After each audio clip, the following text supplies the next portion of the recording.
మేం చేసినే మేం పెట్టినే అని అంటున్నాడు బండి సంజయ్. నేనంటున్నా, మీకు నిజంగా చిత్తశుద్ధి ఉంటే, మీకు నిజాయితీగా రాజకీయాల పట్లనో ఈ తెలంగాణ ప్రజల పట్లనో మీకు చిత్తశుద్ధి ఉంటే మీరు శ్వేతపత్రం విడుదల చేయండి. మీ ప్రభుత్వం ఏమిచ్చిండ్రో ఈ రాష్ట్రానికి. గతంలో ఆయన కిషన్ రెడ్డి గారు చెప్పిన 9 లక్షల కోట్ల రూపాయలు ఇచ్చినామని చెప్పి టీఆర్ఎస్ ప్రభుత్వం హయాంలో. ఇలా తెలంగాణ ప్రభుత్వం ఎంత పన్నుల రూపంలో కడుతున్నామో మాకెట్లా డెవల్యూషన్ ఆఫ్ ఫండ్స్ వస్తున్నాయని మేము అడగట్లే. మీరుగా ఈ రాష్ట్రానికి ప్రత్యేకంగా మీరు చేసిన పథకాలు వాటి వివరాలు కనుక చెప్పితే ప్రజలు తెలుసుకుంటారు. కనీసం నిస్సిగ్గుగా నిర్లజ్జగా మాట్లాడుతున్న పరిస్థితి. అలా ఈటల రాజేందర్ గారు of BRS of BJP, same ఇక్కడ రాజకీయాలు ఉన్నట్టే ఉన్నాడు ఆయన. బీజేపీ కమలం కాడకు బీఆర్ఎస్ కాడ అంటుగట్టినట్టే ఆయన సగం ఆడా ఉన్నాడు, సగం ఈడా ఉన్నాడు. మరి మీరు ఫైనాన్స్ మినిస్టర్గా ఉన్నారు కదా, ఈ అరిష్టంతో చేస్తున్న ఇంత పెద్ద ఎత్తున చేస్తున్న అప్పులు వద్దని చెప్పి నివారించిండ్రా మీరు? ఫైనాన్స్ మినిస్టర్గా ఇవాళ ఇన్ని అప్పులు ఎఫ్ఆర్బిఎం రూల్స్ను బ్రేక్ చేసి లక్షల కోట్ల అప్పులు చేస్తుంటే బీజేపీ ఏం చేసింది?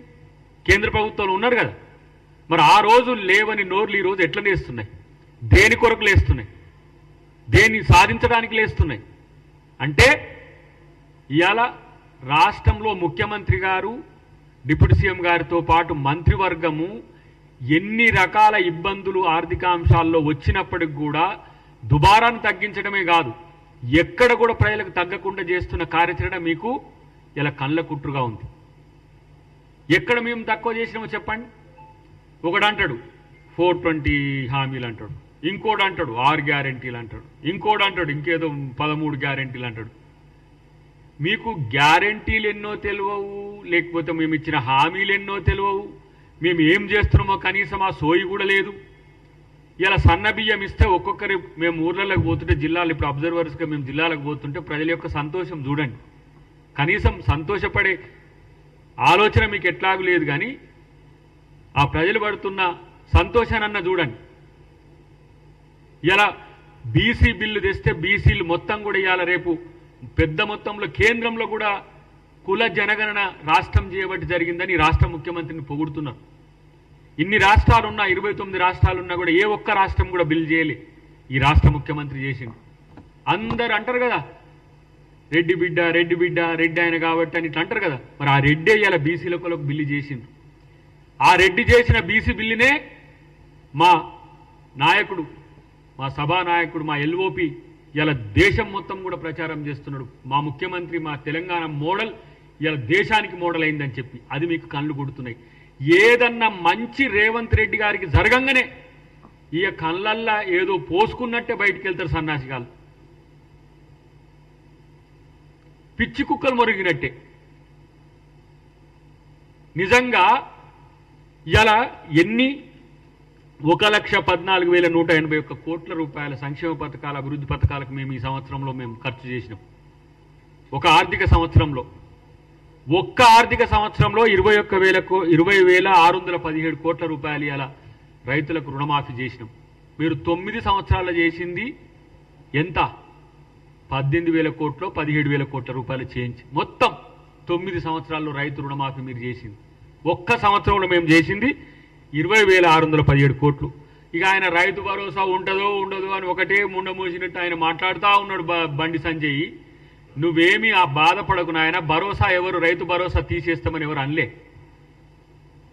మీకు చేతనైతే ఆ మోడీ గారి కాడ పోయి కూర్చొని ఏమన్నా ఉంటే సాధించుకొని రండి. కనీసం విభజన చట్టంలోని అంశాలనన్నా సాధించుకొని రండి. 11 సంవత్సరాల మీ పరిపాలనలో ఇలా మీకు 8 ఎంపీలు ఇచ్చిండ్రు, 8 ఎమ్మెల్యేలు ఇచ్చిండ్రు, మిమ్మల్ని ఇద్దరిని మంత్రులుగా కూడా ఇక్కడ ఎలగబెట్టమని పంపించిండ్రు. మీరు ఏం చేస్తుండ్రు? పొద్దుగాల లేస్తే ఇలా ప్రభుత్వం మీద ఆడిపోసుకోవడం తప్పితే మీకు ఇంకో పని లేదు. ఆ పక్క రాష్ట్రంలో ఉన్న 2 మంత్రులు పాపం వాళ్ళు వాళ్ళ పేర్లు కూడా సరిగా గుర్తులేదు. ఆంధ్రప్రదేశ్లో ఉండే కేంద్ర మంత్రుల పేరు. వారు పోయి ఏ విధంగా లక్షల కోట్లు, ఇలా మొన్న 1,00,000 కోట్లు దానికి అమరావతికి, వాళ్ళని చూస్తే సంతోషం అనిపిస్తుంది అట్లీస్ట్. ఎందుకంటే మనతో విభజించబడి ఆర్థికంగా నష్టపోతున్నామన్న ఆంధ్రప్రదేశ్ కొరకు అక్కడ ఉన్న బీజేపీ మంత్రులు కొట్లాడుతున్నారు. మీరేం చేస్తున్నారు? బూడిద ఇక్కడ. ఇలా మీకు కనీసం చేసే పనుల్లో ఇలా మేము చేసే పనులు ఎందుకు చేస్తున్నాము? ఇక ఆయన వెళ్ళిండు మన బకాసురుడు బయటికి వెళ్ళి బస్సుల కాడ కొట్లాడుతున్నాను అంటుండు కేసీఆర్. మరి తీసేద్దామని చెప్పి నీ పార్టీ రిజల్యూషన్ చేయి, ఫ్రీ బస్సు మహిళలకు తీసేద్దామని చెప్పి మీ పార్టీ రిజల్యూషన్ చేయండి. వచ్చి మీ పార్టీ ఆఫీసు మీరు అందరు కూడా కొట్టుకపోయే పరిస్థితి ఉంటుంది. 100 కోట్ల రూపాయల ప్రభుత్వం వాటికి వెచ్చిస్తున్నది ఫ్రీ బస్ కొరకు. ఫ్రీ పవర్ ఇస్తే ఏడిస్తున్నారు అని అంటారు. రాజీవ్ యువ వికాసం పేరు మీద ఇలా 4 లక్షల వరకు ఇలా లబ్ధిదారుల ఎంపిక జరుగుతున్నది. 52,000 ఉద్యోగాలు ఇచ్చినాం. 52,000 ఉద్యోగాలు ఇలా కల్పన చేసినాం. 30,000 పైచిలకు ఉద్యోగాలకు మళ్ళీ నోటిఫికేషన్ చేసినాం. మీకు కనీసం కండ్లున్నా కనబడని స్థితిలో మీరు ఉంటిరి. అన్నిటికంటే ముఖ్యంగా వీళ్ళు ఒక మంచి పని జరిగిన వెంటనే పోలోమని బయటకు వస్తున్నారు బీజేపీ బీఆర్ఎస్.